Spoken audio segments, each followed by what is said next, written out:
Hi, this is Yolanda Van Veen, and in this segment we're going to talk about, is burlap safe for organic gardens?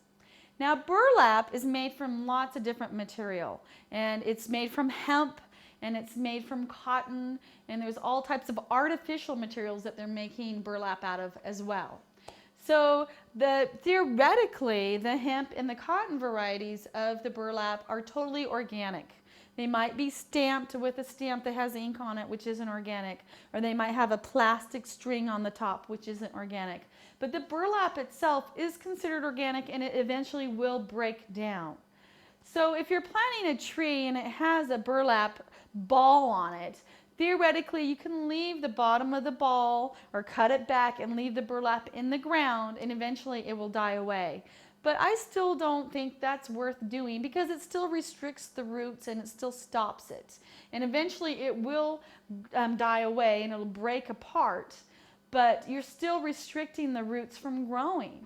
And you can use it in the bottom of a raised bed, but burlap does eventually decompose. So even if it's on the bottom of a raised bed, eventually it won't be there. And so if you've got gophers or moles coming up through that bed, they'll still get through.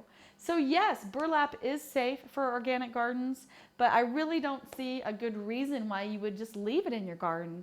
You can use it to ball up your trees, or use it to store things or grow things right in.